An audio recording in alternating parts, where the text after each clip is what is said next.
Hola, por aquí Alberto Medrano.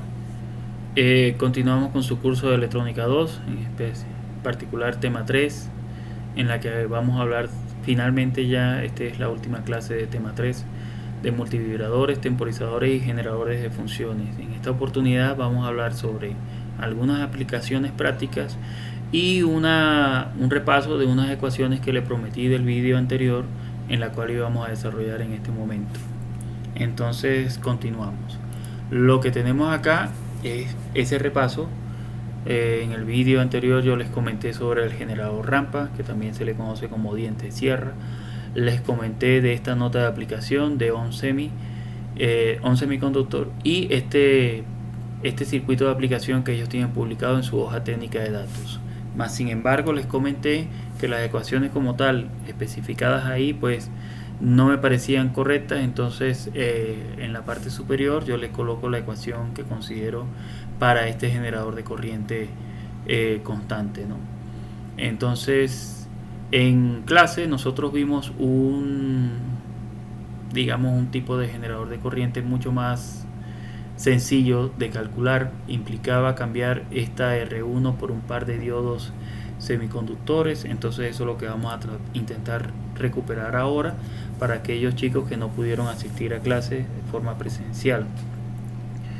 Bueno, les presento este circuito que está, digamos, bien característico acá. Este es un generador de corriente constante basado en resistencias, transistores y diodos. Es importante destacar que para este circuito como tal se necesitan al menos dos diodos, o también se puede utilizar un Zener tal vez de un voltaje 1.8 voltios superior y superior. Pues entonces, bueno, lo que toca hacer es el recorrido. Aquí nos interesa es calcular la corriente de esta resistencia. Entonces podemos hacer este recorrido tal cual como están, incluso con sus polarizaciones ya bien definidas. El recorrido nos queda entonces que el voltaje de la resistencia más el voltaje, la caída de tensión de los terminales emisor base de este transistor PNP va a ser igual a la caída de tensión de cada uno de los diodos, ¿no? Pues aquí uno ya los encuentra por el negativo, pues entonces al pasarlo después de la igualdad quedan positivos. Y como ven, es una ecuación bastante sencilla lo que es este recorrido de esta malla, ¿no?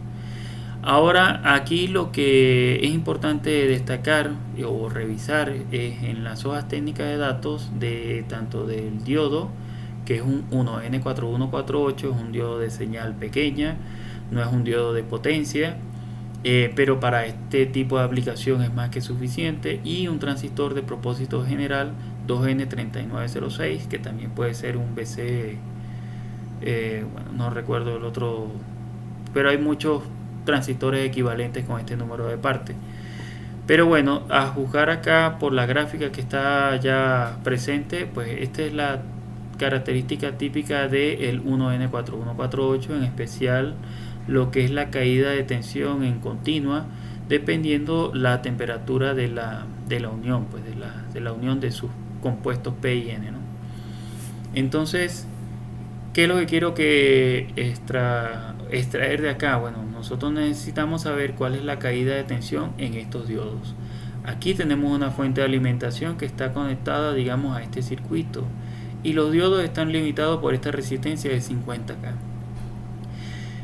¿Cuál es la corriente que está pasando a través de a través de estos elementos? Bueno, la diferencia, por ley de Ohm nosotros podemos decir que la corriente que está pasando por aquí es 5 entre 50K, es decir, 0.1 miliamperes.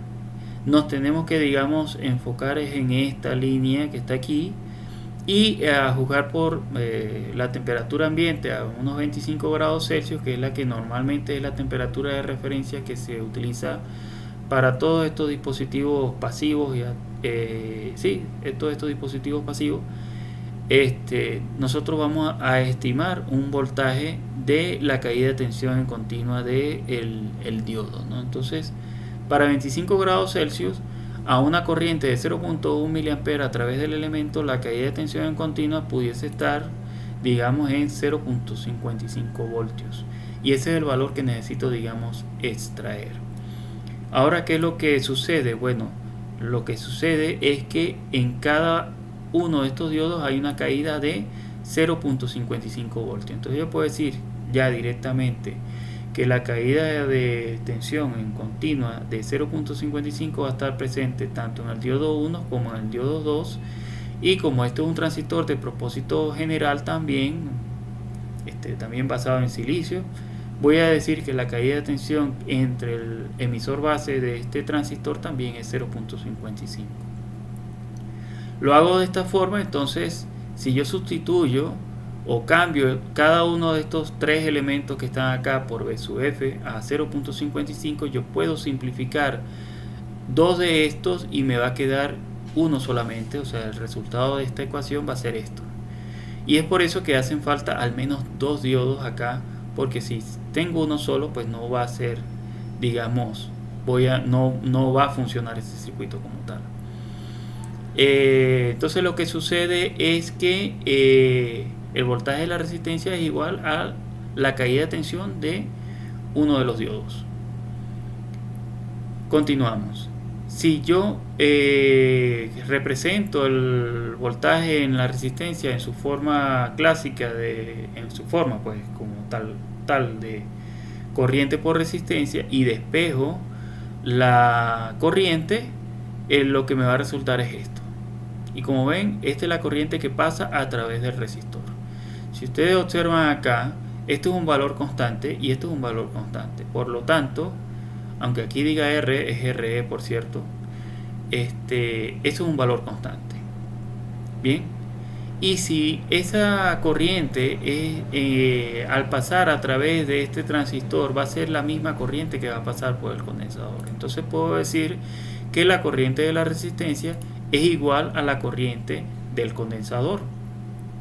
Y si esta es constante, entonces esta también es constante y va a pasar a través de este transistor PNP. Lo que resulta ahora es que la corriente del condensador también es una fórmula que nosotros conocemos, y esa es una ecuación característica que depende de la capacitancia, que multiplica a la parcial del voltaje del condensador sobre la parcial del tiempo.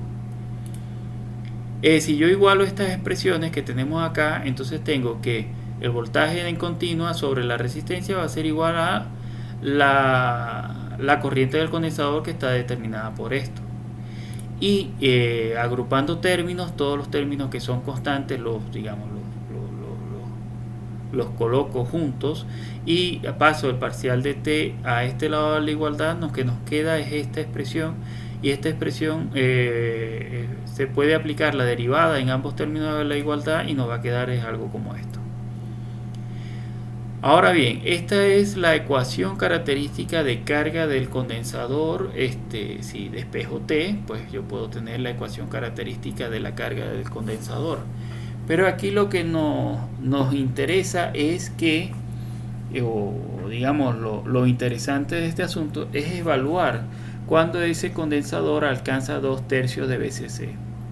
¿Y por qué 2/3 de VCC? Porque ese es el voltaje que hace que a través del umbral este componente cambie de estado y pasa a ser 2/3 de VCC también, porque aquí no tenemos absolutamente nada conectado al pin de control. Recuerden que el umbral está condicionado por el divisor de tensión que está interno dentro del 555. Si no se coloca absolutamente nada acá, bueno, nada que influya en el voltaje que genera internamente, pues entonces la caída de tensión va a ser 2/3 de VCC. Si aquí se aplicase una señal o un voltaje en particular, pues ya no sería el interés a evaluar, sino que se dispararía con el umbral que nosotros definamos aquí. Pero en este caso es 2/3 de VCC dado este circuito. Entonces, ¿qué es lo que nos queda? Nos queda entonces sustituir este valor acá para conseguir ese factor de tiempo que es el que requerimos, que es el que va a decir cuánto va a tardar este condensador en cargarse de 0 hasta 2/3, y está definido por esto. Una vez que nosotros despejamos esto, sustituyendo BC aquí, pues nos queda esto. Y como ven, esta es una ecuación mucho más sencilla que la del ejercicio anterior. Ya lo que nos queda entonces es tal vez evaluar, hacer algunas comprobaciones. Y para eso pues entonces voy a utilizar voy a, digamos, a sustituir ya los valores que tenemos aquí directamente. Nosotros tenemos que 2 tercios multiplicado por BCC, que es 5, por la resistencia, que es 100K, por la capacitancia, que es 1 nanofaradio, 1 E menos 9, entre la caída de tensión indirecta de uno de los diodos, 0.55, y eso nos da 6.06 E a la menos 4, que también lo podemos, digamos, sustituir por, si lo queremos ver más cómodamente, en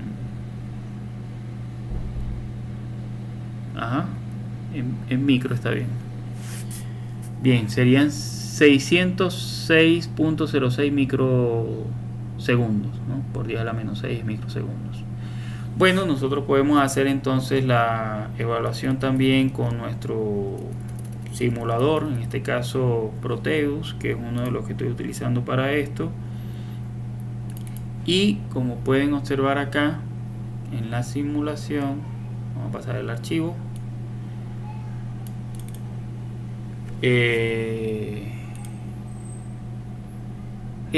Es prácticamente el valor que nosotros estamos calculando acá, ¿sí?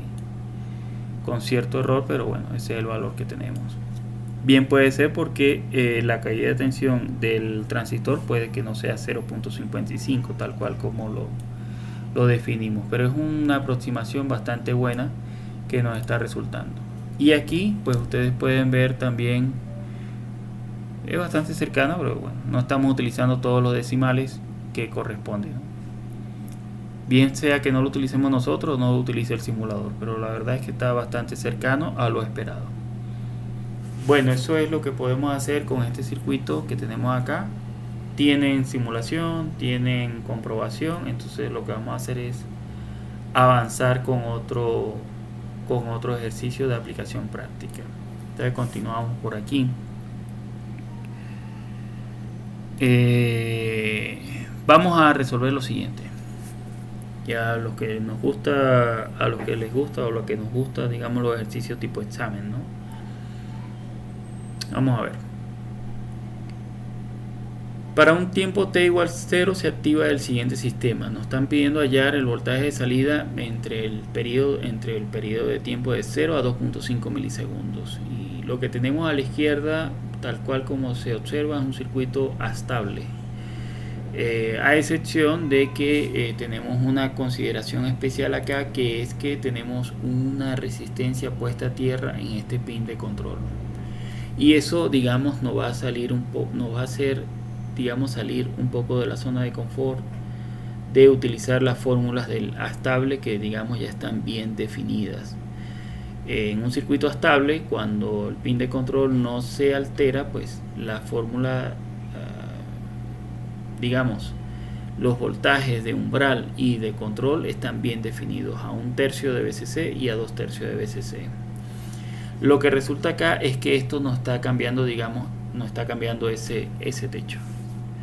Entonces, ¿qué procede en este momento? Nosotros vamos a colocar este componente, que es esta resistencia, en la estructura interna de nuestro 555, a ver qué tanto nos está afectando. Y básicamente lo que tenemos en este punto, a jugar por la fórmula que tenemos acá, es que el voltaje de umbral, en este caso la caída de tensión de acá, que es el voltaje de umbral, ahora va a ser BCC por esta resistencia, que ahora es una resistencia compuesta por las internas del 555 en paralelo con esta que tenemos externa, y la he llamado RX.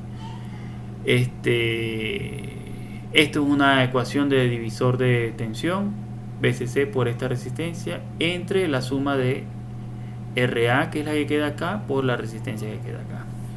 Ahora nos toca calcular esa resistencia en paralelo, y la resistencia en paralelo, pues entonces lo que hacemos es que multiplicamos los dos términos. Tenemos un término acá y un término acá, sobre la suma de los dos términos. Entonces eso lo podemos desarrollar en la calculadora para ir verificando los resultados también, como sigue. Entonces vamos a hacer ese cálculo rápido. Tenemos que R3 vale 50K. Aquí lo tenemos.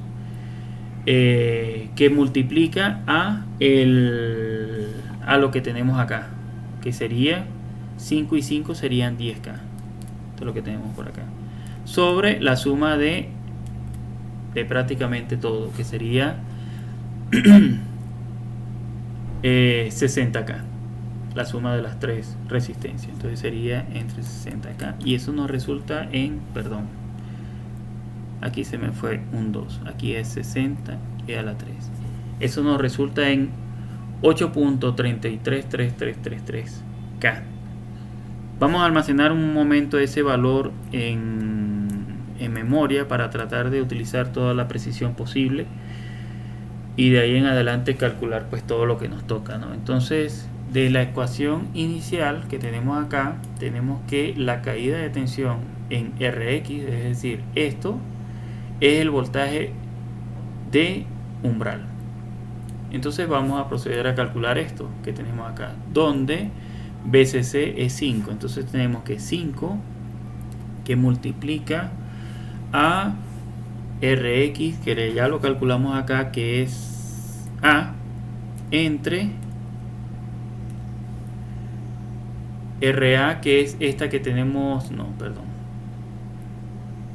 Sí, RA es la resistencia interna del 555, que sería 5K, más Rx, que es A. Entonces aquí lo sumamos con A. Y eso nos da, vamos a almacenar esto directamente en X. Vamos a suponer que es X. Eso nos da 3.125, que es lo que tenemos acá como el voltaje de umbral.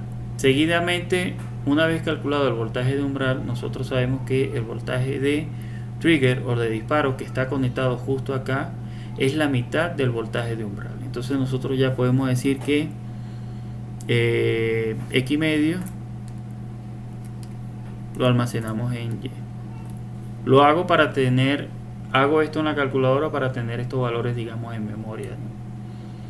Para poderlos llamar luego. Entonces eso son los nuevos, digamos, pisos y techo de la operación del 555. Ya no va a ser como si, al no tener esta resistencia presente, los pisos y el piso y el techo, en este caso el voltaje del trigger y el voltaje del umbral, serían 5 entre 3 para el trigger. Como ven, cambió de 1.66, cambió ahora a 1.56, y el techo ya no es 2/3 de BCC, es decir, 2 por 5 entre 3, ya no es 3.33, sino que ahora es 3.33, sino que ahora es 3.125. Entonces, al cambiar este par de valores, ya las ecuaciones características del 555 estable no lo podemos utilizar. Entonces lo que implica es que tenemos que calcular lo que es la carga del condensador y la descarga del condensador para un piso y techo específico, digamos, si lo queremos ver así. Entonces, bueno, vamos a proceder a calcular esto, y aquí vamos a hacer un pequeño repaso ahora con esto. Esta es una versión, como vieron en la diapositiva anterior, pues aquí nosotros teníamos 1/3 de BCC y aquí 2/3 de BCC. Ahora ya no tenemos esos pisos, ahora tenemos son este par de valores. Bien, y les recomiendo, para que podamos otra vez revisar lo que es la carga y descarga del condensador, que ustedes, si quieren revisar este vídeo que fue recomendado en clases anteriores, cuando estábamos empezando lo que es el análisis transitorio de RLC y diodo, pues este circuito se los recomendé en cierto momento, pues habrá que tocarlo en este momento para resolver este ejercicio. Y bueno, aquí está lo que es la respuesta característica de 1/3 a 2/3, pues ya no será así, ahora va a ser entre disparo y umbral. y bueno, aquí ya está, digamos, desde 1/3, pero en realidad el primer ciclo empieza desde 0, ¿no? O sea, esto es meramente ilustrativo, ¿no? Que lo que quiero mostrarles acá es que ahora las referencias han cambiado un poco. Entonces avanzamos entonces, y lo que resulta como resumen de ese vídeo que les comenté en el enlace anterior, les resume lo que es la carga y descarga del condensador. Por este lado, la carga, donde tenemos una resistencia y un condensador, y estas son las ecuaciones características, y la descarga cuando tenemos una resistencia y un condensador, y esta es la ecuación característica. Recuerden que perdón, se me adelantó.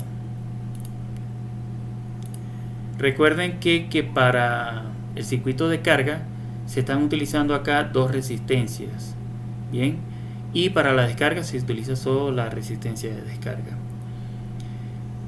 Lo que resulta es que cuando vayan a sustituir R acá, recuerden es que aquí en este punto hay que utilizar R1 más R2, y en este punto hay que utilizar solo R2. Entonces esta es las ecuaciones características cuando tenemos este circuito. Para la carga tenemos dos ecuaciones por acá. Tenemos la ecuación cuando el condensador tiene un voltaje inicial, y cuando el condensador está completamente descargado, cuando el voltaje inicial del condensador está en 0, pues la ecuación es un poco más, es más simplificada. La misma, lo que pasa es que está simplificada aquí. Se sustituye el 0 y el resultado lo que queda es esto. Bueno, recomendación, ver el video de carga y descarga del condensador nuevamente.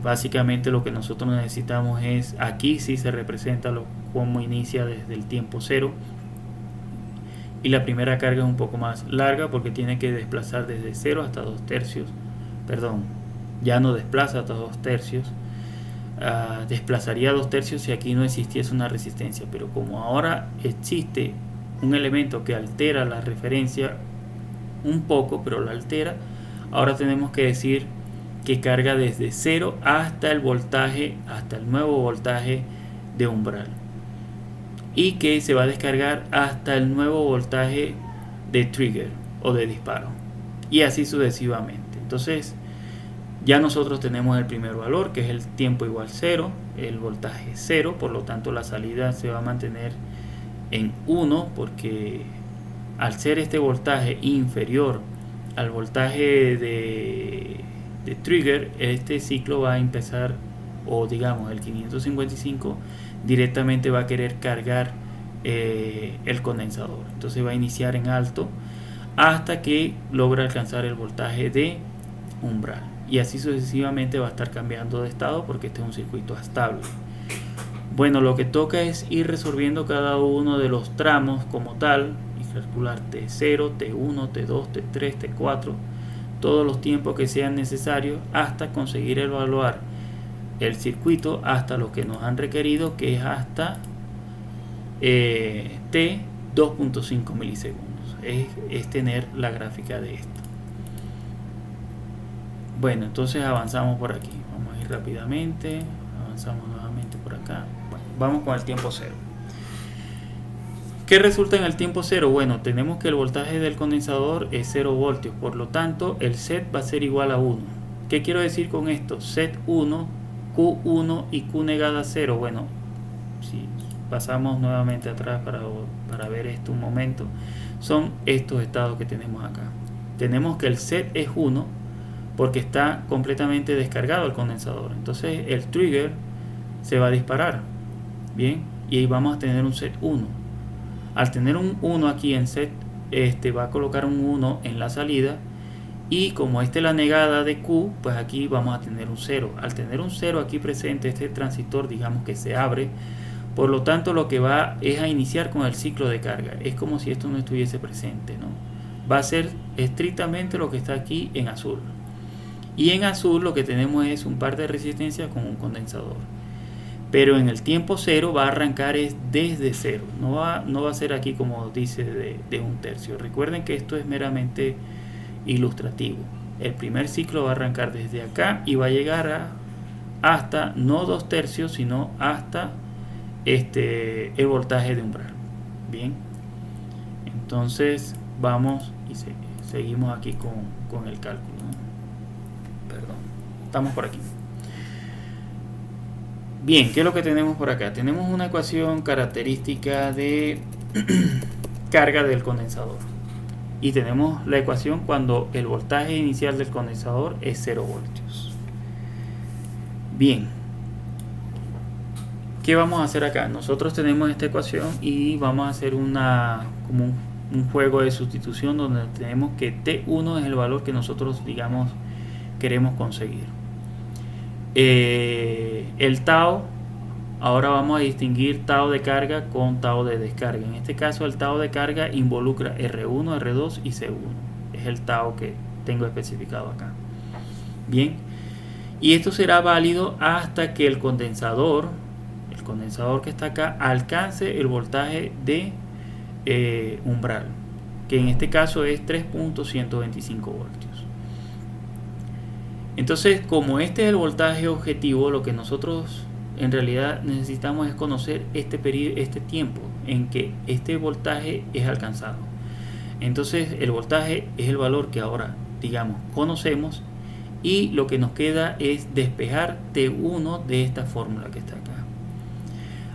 Ya esto es matemática, la parte del despeje. Les invito a ver estos vídeos para que ustedes logren, digamos, repasar lo que es el despeje, si está a mano, cómo sacar el T1 del número de Euler, cómo se aplica el logaritmo natural para ese despeje matemático. Y lo que nos va resultando después de despejar esta ecuación es que T1 va a ser igual a menos tau de carga por el logaritmo natural de 1 menos el voltaje de umbral sobre BCC. Por acá, para verificar el resultado, pues entonces yo me hice un pequeño programita para no estar escribiendo todo tan detenidamente. Entonces voy a decirle que esto es un RC de carga y lo que me va a hacer las preguntas respectivas. Esto es para acelerar el proceso. Tenemos que R1 es 1.8K, R2 es 750, el condensador es 500 nano, BCC es 5 voltios, el voltaje inicial en este caso estamos arrancando de voltaje 0, entonces 0, y el voltaje final al cual queremos llegar es 3.125, que sí, 3.125. El TOC es desde donde estamos empezando a graficar. Estamos empezando a graficar desde el tiempo 0. Bien, y eso nos resulta que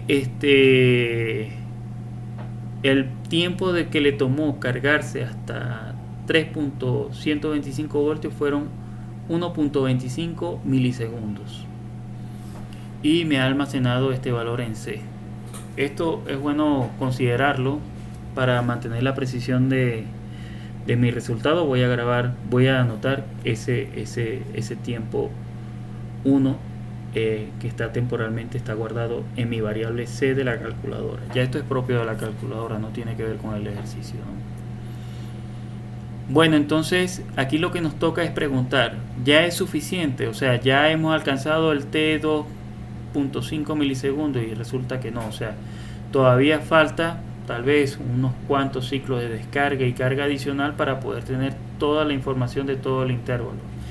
Recuerden que nosotros requerimos de calcular cada uno de los tiempos que nos están especificando acá, y necesitamos calcular tanto sea necesario hasta alcanzar ese tiempo 2.5 milisegundos. Entonces lo que queda en este caso es continuar.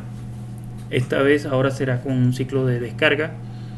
Entonces, bueno, ya el ciclo de descarga, ahora el umbral se ha alcanzado. Ahora R va a ser igual a 1, la salida va a ser 0, y la salida aquí va a ser 0, y la Q negada va a colocar el transistor puesto a tierra. Entonces lo que nos va a quedar es un circuito de descarga con R2 y C1, y esta es la ecuación característica de descarga de un condensador, donde T2 es, digamos, el objetivo a alcanzar.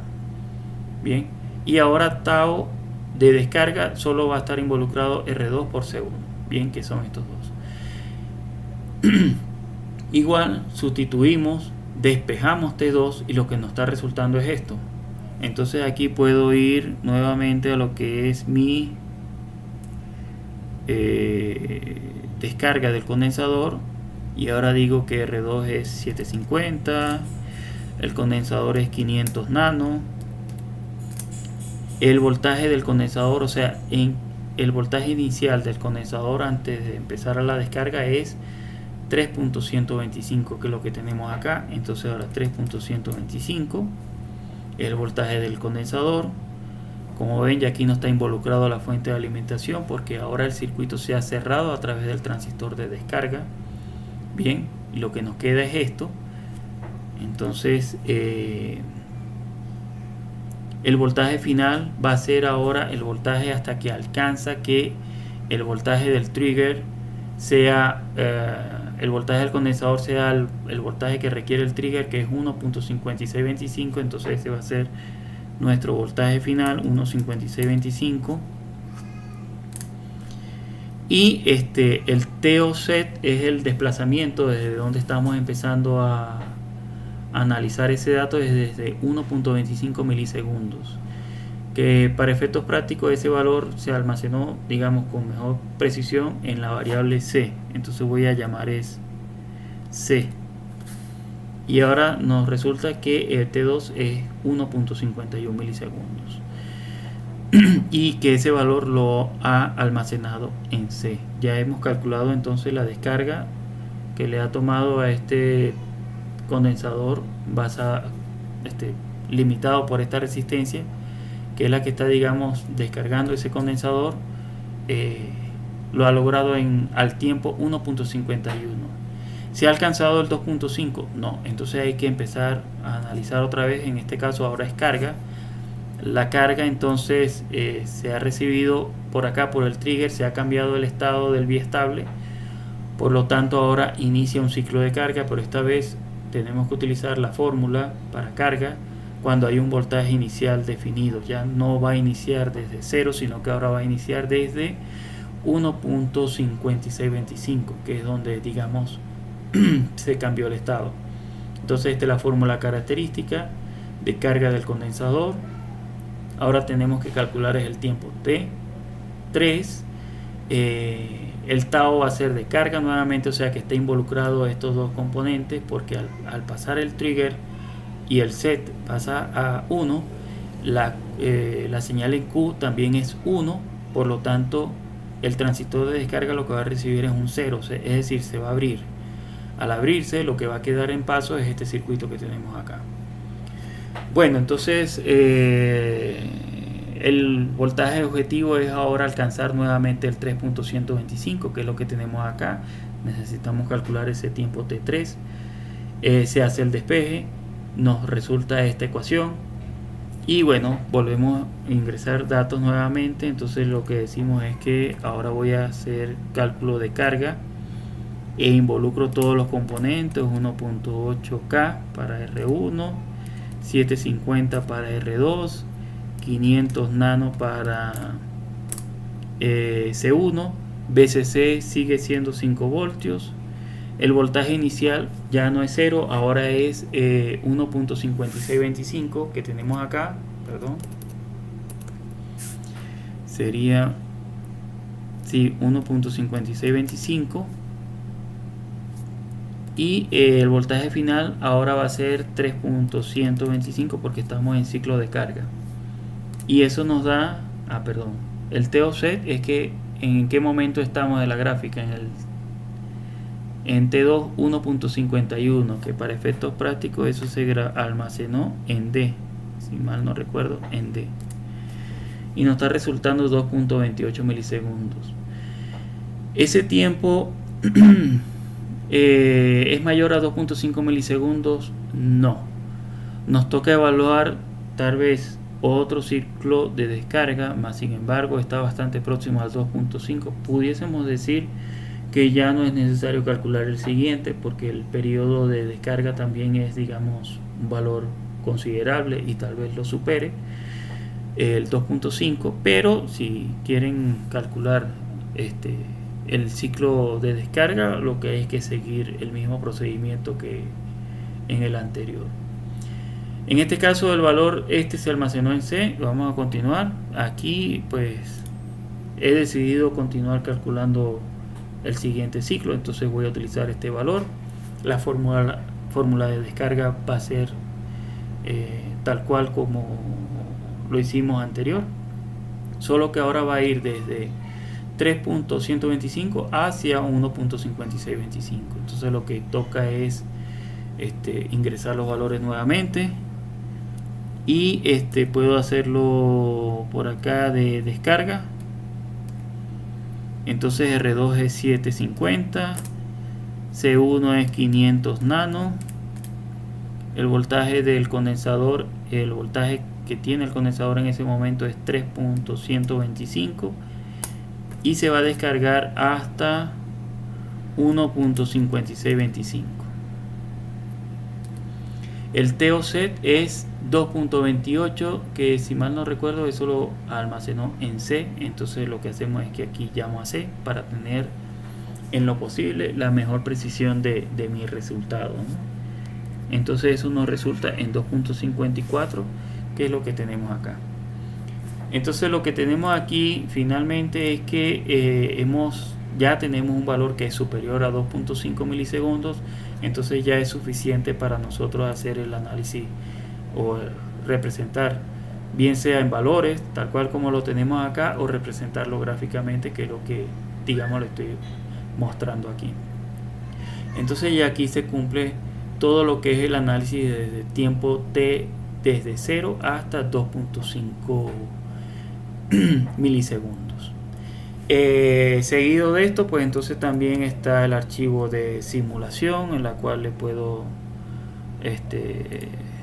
presentar por aquí. Déjame sacar un momento la simulación, que en esencia es este mismo archivo que ustedes ven allá.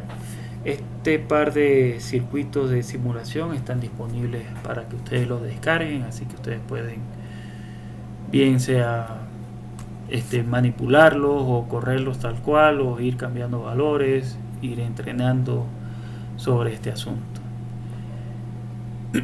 Y bien, o sea, aquí terminamos este ejercicio. Vamos entonces a continuar con lo que sigue. Para terminar esta clase vamos a tener un último repaso acá, continuando con lo que es las aplicaciones prácticas. Pues aquí le puedo comentar algo general. Saben que a mí me gusta dar cuestiones así como generales.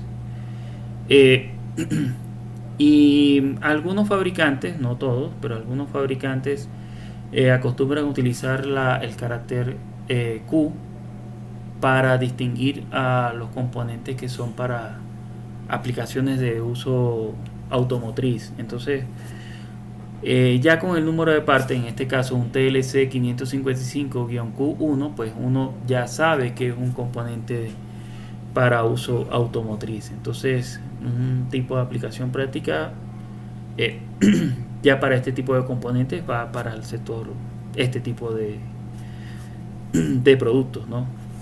Vehículos, motos, etcétera, etcétera, etcétera. Eso es cuando estos componentes llevan esta nomenclatura, es porque digamos están sometidos a ciertas pruebas de estrés, de esfuerzo, de cambio de voltaje, que lo hace un poco más robusto que los componentes de propósito general, y es por eso que tienen una clasificación característica. Y bueno, ya finalizando, quería mostrar este circuito nuevamente, que es uno de los que vimos en clase presencial. Esto no nada más como una referencia, ¿no? La modulación de ancho de pulso es algo que se está utilizando mucho para lo que es control de motores, para variar la velocidad de un motor se puede utilizar, o para controlar la intensidad de un LED, por ejemplo, se puede utilizar también modulación de ancho de pulso. En nuestros dispositivos del día a día, los celulares, todos esos artefactos electrónicos que generan transiciones, de menor a mayor, de mayor a menor, pues todo eso utilizan modulación de ancho de pulso. Y es algo bastante común. Y bueno, en caso tal de que quieran utilizar un 555 para esa configuración, este es el circuito como tal. Es un circuito que requiere dos entradas. En este caso, una entrada de reloj es suministrada por el trigger. La técnica de modulación de ancho de pulso lo que consiste es tener una frecuencia constante, es decir que si aquí hay 10 kHz, esto es una señal que no se altera como tal. La que define el paso de energía o eficiencia energética hacia la salida va a depender de la entrada de modulación. Entonces tenemos una entrada digital y una entrada análoga, bien, y una salida digital. Es un circuito que, como ustedes pueden observar por acá, es una configuración monoestable. De hecho, si uno coloca los dos referentes aquí a la par, pues pueden observar es que el circuito es idéntico a un circuito monoestable, con la única modificación es que el pin de control, el que utilizamos en el ejercicio anterior para cambiar ese piso, ese techo, pues se está utilizando acá para controlar la modulación. Entonces ahora lo que tenemos es un circuito monoestable y un pin de control en la cual se aplica o se acopla directamente o capacitivamente una señal. Y eso nos va a permitir es que a la salida nosotros podamos tener en esta salida de control, que está representada acá, bueno, hablando de la gráfica, la primera es la entrada de modulación, que es la que va en el pin de modulación. La segunda es la entrada de reloj, que es una señal constante que va aquí en el trigger. Esta que está aquí es la salida resultante de la modulación de ancho de pulso. Y bueno, como ustedes pueden observar, la frecuencia se mantiene, lo que cambia es el ciclo útil o el ciclo de servicio, como lo que quieran decir, el ciclo activo y el ciclo inactivo.